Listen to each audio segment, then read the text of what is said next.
So welcome to the first section of Chapter 11. We won't be covering Chapter 10 this semester due to the shortened fourth quarter and the online aspect of the course.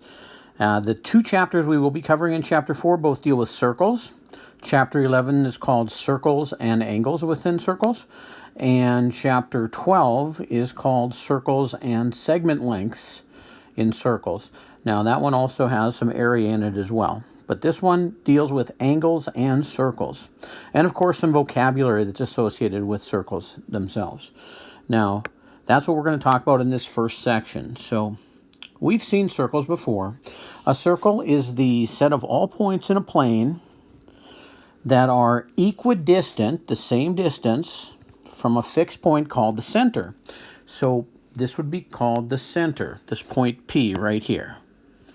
And when we name a circle, we have a symbol for a circle. The symbol for a circle looks like this, with a dot in it. And we name it by its center, so that would be called circle P. The radius of a circle, the radius can have two meanings. The radius can mean a segment from the center of the circle extending to a point on the circle. So the red one here is a radius. It can also mean the length or the distance from the center of the circle to a point on the circle. A chord would be like this green one. Now a chord has to be a segment, and it's a segment that has both endpoints on the circle. So a radius would not be considered a chord because one endpoint's at the center and only one endpoint's on the circle at all as well. A diameter. Now you've talked about diameters before in other math classes. A diameter is a segment. It's a segment that has its endpoints on the circle and it passes through the center of the circle. Now a diameter, like a radius, can have two meanings. The diameter could mean the length of the diameter, the length of the segment that goes through the center of the circle and has its endpoints on the circle.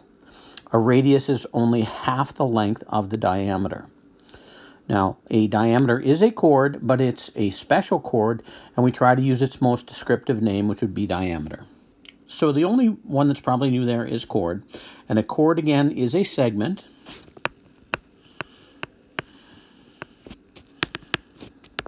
With its endpoints, both of its endpoints, on the circle itself. Okay, a secant. Now, a secant is a line. It's a line that intersects a circle in 2 points. So you can see, if you look at the ends here, the secant has arrows on the ends, and that's because it's a line. And it will go through the circle at 2 different places. It will contain a chord. If we talk about this piece right here, that would be a chord right there. But a secant will pass all the way through the circle. A tangent is usually considered to be a line, but it can be a segment. And the key to a tangent is it has to just touch or intersect the circle at one point. So it can be a line, it can be a ray, it can be a segment, but it can only touch the circle at one point, so it can't pass through the circle. Now, the point where it touches the circle, that point is called the point of tangency.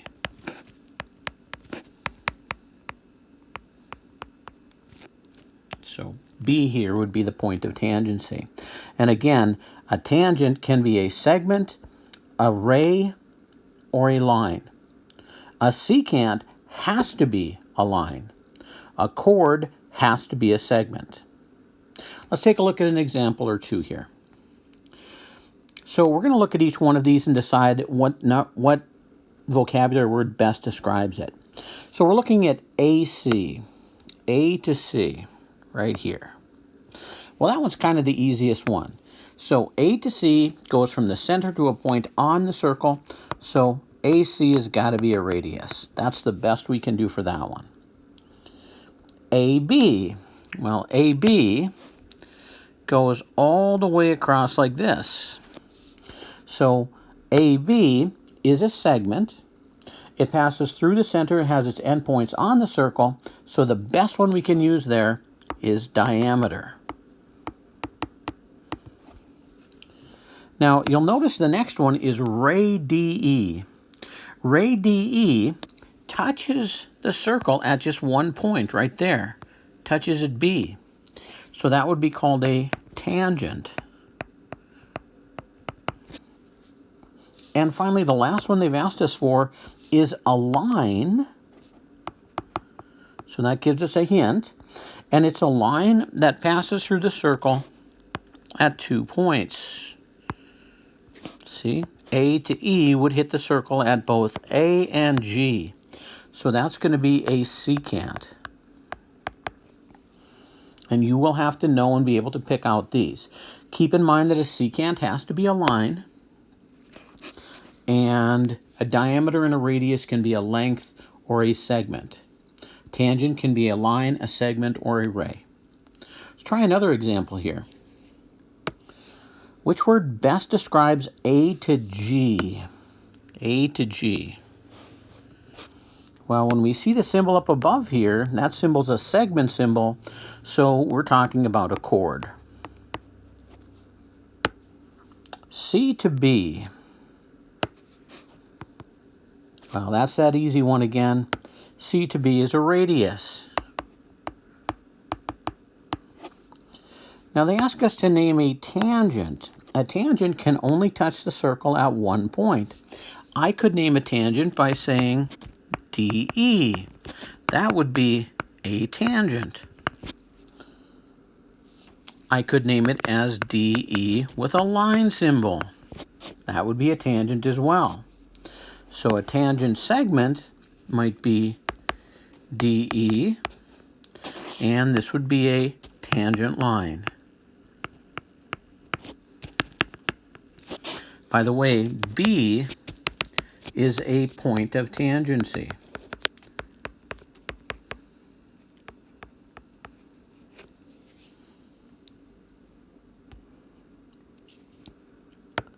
Let's talk a little bit more about the radius and the diameter. So radius means the distance from the center of the circle to a point on the circle. Diameter means the length of a segment that goes all the way through the center of the circle and has its endpoints on the circle.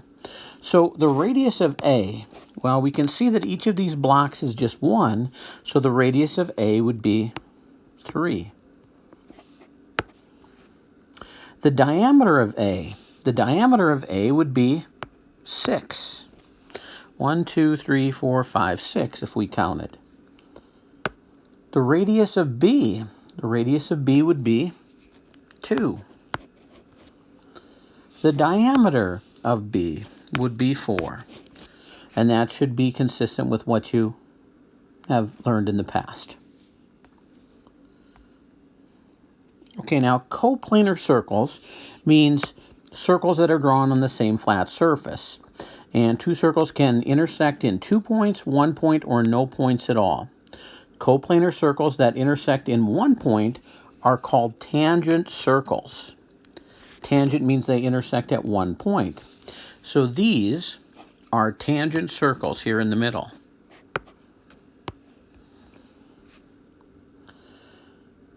Coplanar circles that have a common center are called concentric circles. So concentric circles look like this. It's kind of what we used to call maybe a bullseye target. That's what concentric circles look like. So these other circles right here are just called intersecting circles. Okay?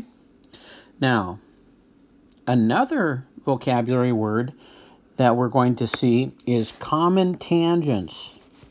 Now, keep in mind a tangent is a line or a ray or a segment that touches a circle at 1 point. If we have a line or a ray or a segment that is tangent to 2 coplanar circles, that's called a common tangent. If that common tangent crosses a segment that connects their centers, like this, that's called a common internal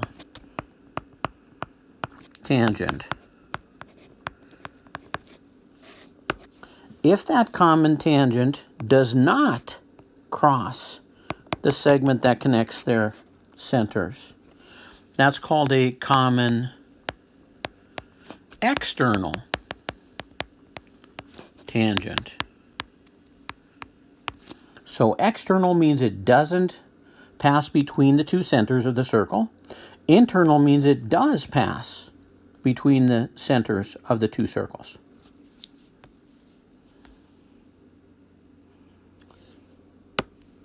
So, A, we're supposed to identify the common tangents here. Well, let's see. If I was to connect their centers right here, I think I could get two common tangents that don't cross that. I think I could draw one here.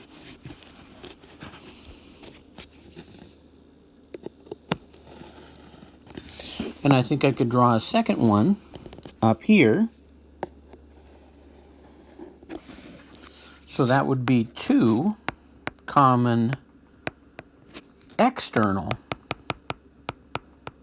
tangents. And then I think I could also draw two common internal tangents, because I believe I could draw one like this.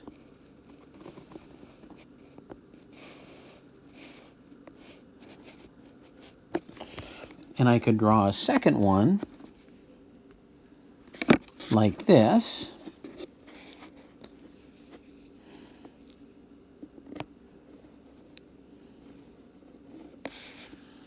So I have two common internal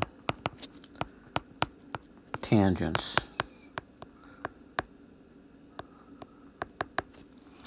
So the total would be 4 total. So if you look at this next one, let's see. I believe we would have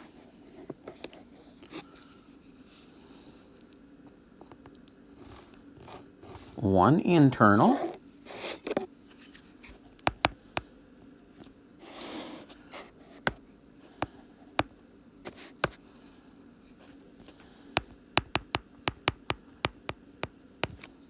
and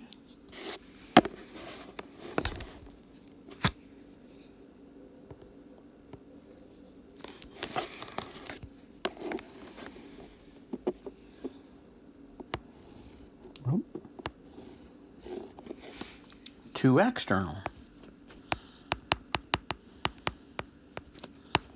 So 3 total.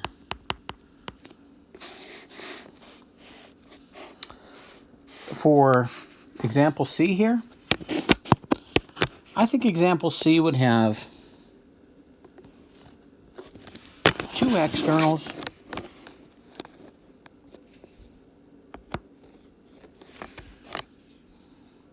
and no internals.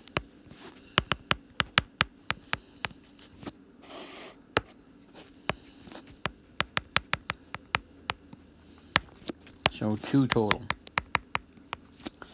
See the difference between common internal tangents and common external tangents? So number 4.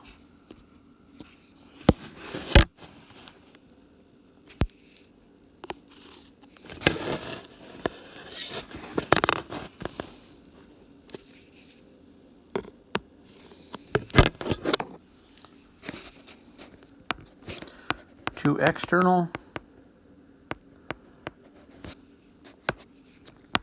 0 internal.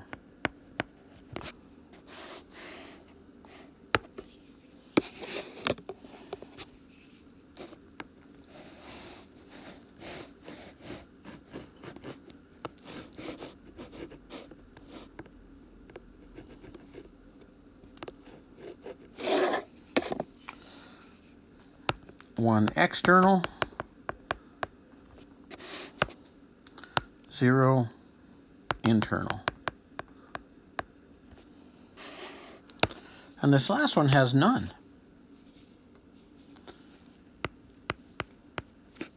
because these are concentric circles.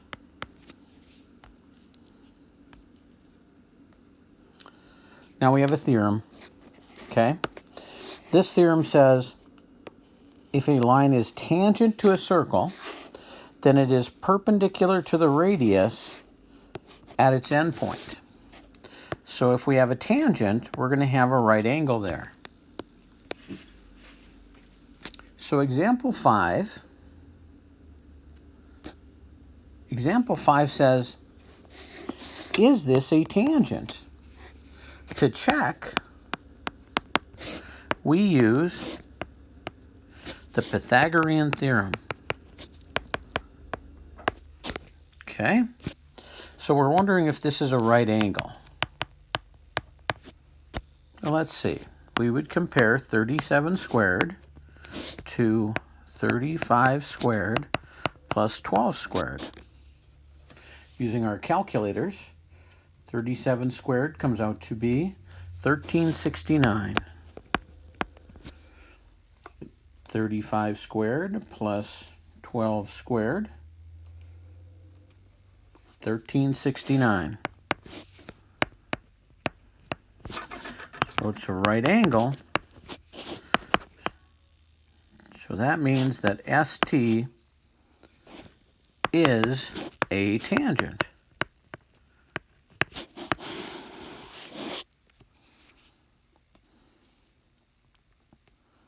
Now, this one tells us we have a point of tangency, so we know this is a right angle.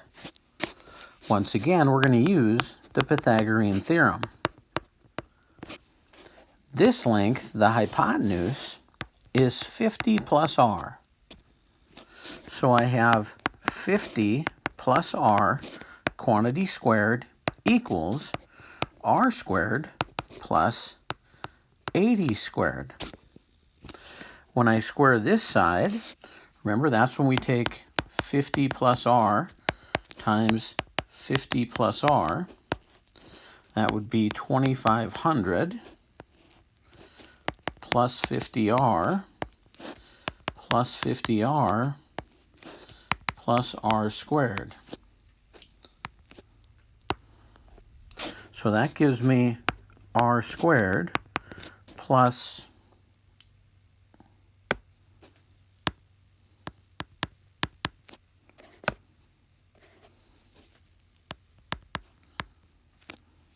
100r plus 2500 equals r squared plus, and then 80 squared comes out to be 6400. And that's what we have to solve. I'm going to subtract r squared on both sides. And that leaves me with 100r plus 2500 equals 6400. I'll subtract 2500. That leaves me with 100r equals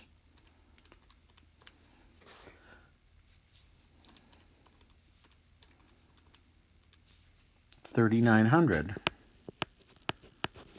I divide by 100, and I get r equals 39. So that's the radius, 39 feet.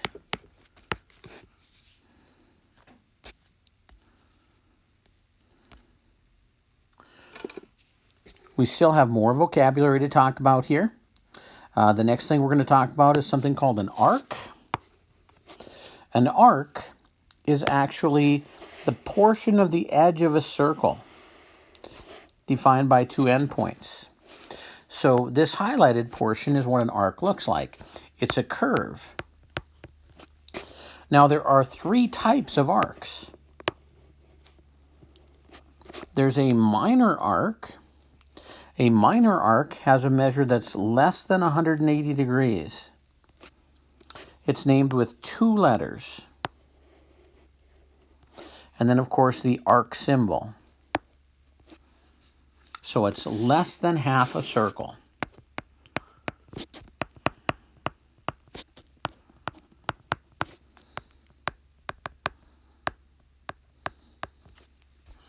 And arcs are measured in degrees.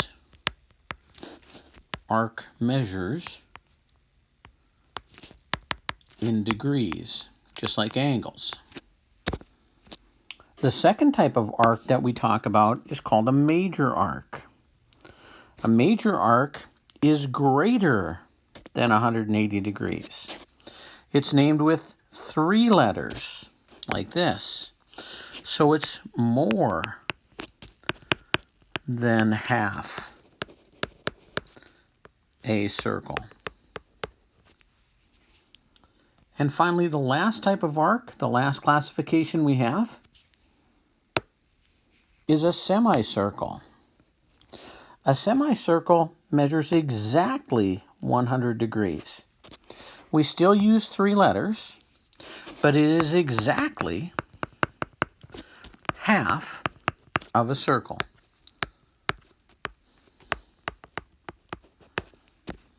Okay, that's it for the vocabulary.